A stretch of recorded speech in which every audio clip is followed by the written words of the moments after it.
Yo, what's up, guys? It's Powerbang bringing you guys another video. Thank you so much for all the support on yesterday's video. Already over 300,000 views real time in less than 24 hours. Mind blown. Apparently, you guys are interested in this guy right here, this ship, and what's coming. So am I. One thing that I found yesterday, a little bit of a bug, I guess, if you will, while I was surfing around, seeing like if there were any Easter eggs in the game. Check this out. If you go to your war base and you go to edit the layout, check this out. Yeah, that's not supposed to be there. That's a heck of a voyage inland. I'm talking through the beach, up the hill, over the cliff, through the rocks, through the forest, and onto the war map battlefield. I really don't know how this got there. Obviously a bug, but look at this. Even brought some water with it from the outside. So really good stuff. Before we get into today's video as well, wanted to share with you guys something. While I was here in Helsinki, been talking to some of the guys and hearing from you guys in the various chats that I'm in and social media and YouTube. Everybody's always bugging me to start one of these, an Instagram. Well, I finally caved. I've finally done it. You can follow me here. Official Powerbang is the username. So you can find that in the description as well. If you guys are Insta, followers, users, whatever, feel free to give me a follow there, and I will be updating this regularly. You can see we've got a little video up there of, I don't know, maybe a boat ride in the middle of the ocean. You never know what kind of leak info you'll find on the Instagram.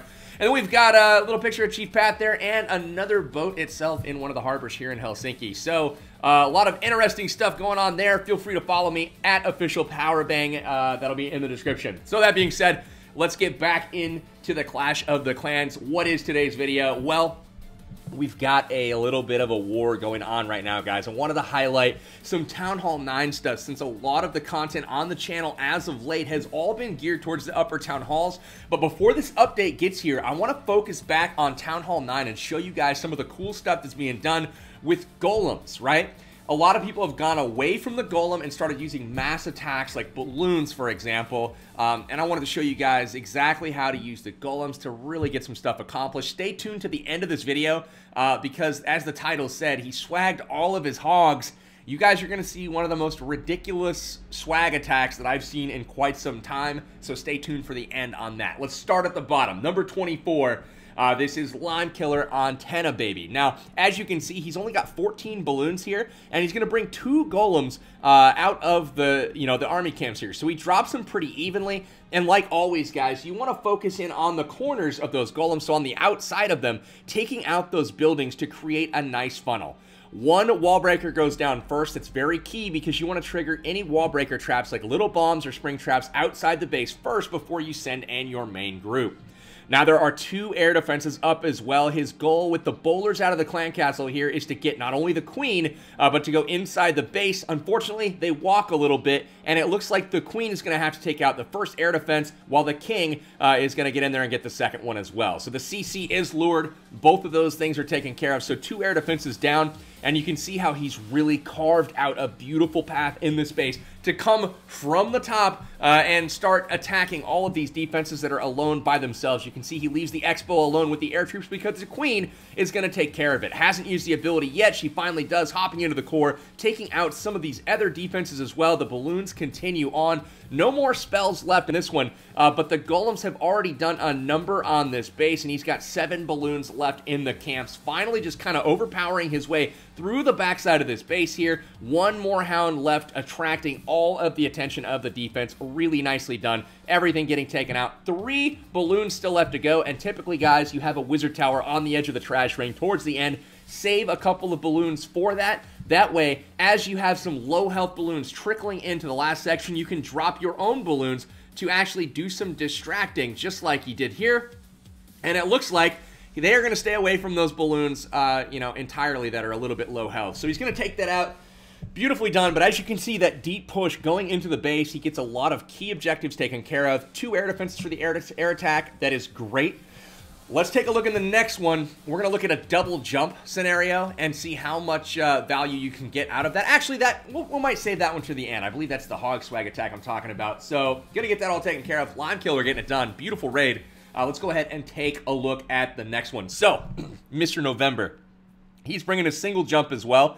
But look at, you know, a base when you first go into it. I'll pause it just for a second so we can kind of look at this and see what Mr. November sees. Now, in the core, check this out. There's this compartment right here in particular that it looks a little bit daunting, but that's 7 tiles if you count from this wall piece all the way through the air defense, looking at the 2 empty tiles back to that final wall piece. That is 7 spaces. It's a very, very easy jump spell to drop. When you start getting to 8 tiles, that's when you have to be absolutely perfect, and even then, sometimes it may not work. So 7 tiles is manageable, and you can see that Mr. November sees that and is going to open up the wall down here on the bottom with wall breakers. So he splits that location. You always want to kind of split your wall breaker location, if possible, with these golems. That way, they kind of have those wall breaker AI target in between, so you don't have to worry about any, you know, crossfire, incoming splash damage, or anything like that. But now the heroes come down, making sure that the golems are out in front. You always want the golems to lead you in, obviously.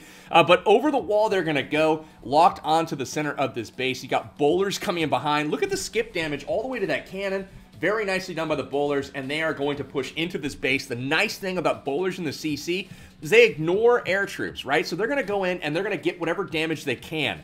You can see the jump spell gets those bowlers and the king all the way to the far side of the base, and look at this. The bowlers over the wall, able to take out the queen. Are you kidding me? Now the queen from the far right here, taking out the final little bit of defense. 2 air defenses already down. Still 12 balloons in the camps right now, and he is going to be able to take this out no problem. The queen survives, walks up, takes out the Tesla here as well. So things looking super, super good. She's going to get the air sweeper. Everything looking great. Now the balloons come in from the top, and you can see that he timed it so that the queen and the kill squad got maximum value, but we're not in danger of dying. You actually see the bowlers and the king still alive. Finally, the king goes down, but the balloons just crushing it at this point. Really not a whole lot of threat left to this base, especially since the queen is still alive, and she's taking out these final few defenses that the balloons may have to go out alone. Triggers a skeleton trap, but no big deal. Really, really nice execution here. Backside balloons on both of the Teslas as part of that farm. So really, really nice attack here from Mr. November. Absolutely loved it. All right. So we're going to skip through the cleanup a little bit here. Guys, I'm going to blow your mind right now with that Hog swag attack we're going to talk about. 3PL, one of the guys in our clan, Town Hall 9, just, I mean, I don't know what he's doing. I don't know what he's doing. He's on, you know, PEDs, performance-enhancing drugs, apparently, because he is ridiculous right now. He is bringing in, where is he at? Jugsy? No. Rune. There we go. Rune.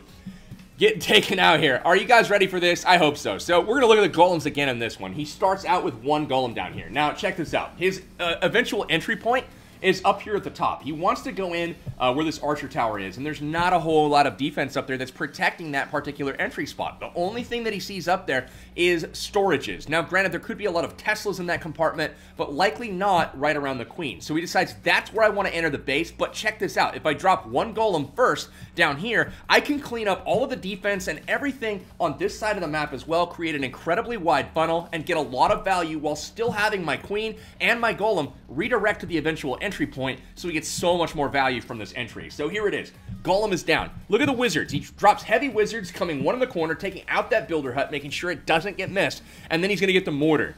Then the queen steps up. She's going to get the archer tower. Then she's still got tanking from the golem. Going to walk down the wall a little bit, making sure to take out the cannon, and continues to walk now since the air defense and the cannon are too far back. Now that she's starting to walk, a second golem comes down, making sure that it is tanking for the queen before the queen actually arrives on the scene. So now you see the wall breakers get through the wall. Golems are down. There's 2 more golems up there. The third one redirects since all of the defense is down. It goes into the compartment, and check this out. The queen, now that the town hall is down, she is going to redirect as well, walk outside of the range of the cannon, and is now following up the kill squad. Massive, massive, massive entry so far from 3PL. Now the bowlers go over the wall with the jump spell. You can see the double jump spell hitting up the second junction. So much value there. The king, the wizards, the bowlers are just wiping everything out as they go. The queen's still up and still hasn't been targeted. It's now time for her to take out the enemy king, and then she will turn her focus, still with her ability left, towards this platform, as well as the archer tower and some of the bomb tower action there. So here we go. We're getting down to the thick of it. She's going to lock on here to the air defense, to the barracks there, getting over, and it's now time for the last little bit. You guys see any hogs being dropped? He still has a giant in the camps. The queen ability left. 13 hog riders still in the camp. What is happening right now? He dropped one hog. It gets all the way to the other side of the base from the top. 3PL, unbelievable hit here. If this was Swag City, my Plex Chat event that I run on Tuesdays, if this was Swag City, you would have won this by an absolute mile. 14. 5 troop camp space left over. So that would have been 70 points for, I don't even know. For those of you that tune into Swag City, this would have been like a world record as far as swag goes. Crushing this base. 3PL with a massive hit, utilizing the power of those golems, getting great tanking on one side and having them actually walk up the wall. Hopefully, guys, that give you some tips, you know, on how to make things work. We've got a great war going on right now with Valor Dohyrus. Let's go ahead and check the live attack action. We've got Sean going in against Sparta right now. A little bit of a surprise, but hey, we're rocking and rolling here. Does look like he's got a scout on this base as he's dropping in the loon coming from the corner. Looks like the king in the corner now, doing some trimming for the funneling. Wizard is down as well to help things go in the right direction. Will he get a little bit of extra value for this balloon? Remains to be seen. No, the Inferno takes it down super fast, but check this out. Wall breakers go down. That's going to get the Queen the kill on the Wizard Tower as well as the Inferno as she steps into this base. Really high value there so far. She's going to get this Archer Tower. This is the moment of truth. She walks around the outside. Oh no, she's going to have to go back in. But I don't think she's going to have enough to get that Inferno. That is a little bit unlucky on the pathing. I thought she should have gone in. The closer building, I think, was the Inferno. But sometimes it's rough with these cannons and the army camps out there. But let's see if he can recover for the rest of this, as he does have 27 balloons in the camp still. I think he was hoping to get this Inferno as well as the air defense here. Obviously, that's not going to happen. But look at this king still up, just going for it. Now, Sean's plan was not to spam an attack here, but, you know, with the power of the balloons and the fact that he did not get the Inferno Tower on the entry that he was hoping for, you can see he does not have a free spell in the camps. He's trying to just overwhelm the base with brute force, and we'll see if he can actually make that happen. So as we scroll in, you can see the, look at the CC. That is not good. You do not want baby drags and archers out there just rickrolling your base apart. Not good. Sean, too, sorry you made it into my video, man, but it is what it is, my brother. So check this out. This is actually a heck of a lot closer than it looks, because that baby dragon, had it gone down, he would have taken out this Inferno and had almost everything in the base taken care of. So that was way closer than I thought it would be, but that CC, unfortunately, didn't quite get it done, guys. So if you like today's video, hit the like button for me. Would you do that for me? And for all of you new people here that are trickling in from this update stuff, realize that this channel will bring you guys update news as soon as it is available. I'm not talking the leaked stuff. I'm not talking the BS reports of what's coming. I'm talking straight from Supercell. You can see I'm in Helsinki right now. That is Finland, right out the window. Supercell headquarters right down the street. I will get you guys the update info on what's coming as soon as it's available. So that's all I got for this episode. Feel free to subscribe to the channel if you like the content. That is going to do it, though, for this episode. This is Powerbang. Some crap will be on the screen because I don't have my outro queued up on the laptop. It's all good. Peace out, y'all. I got to go ride me a boat.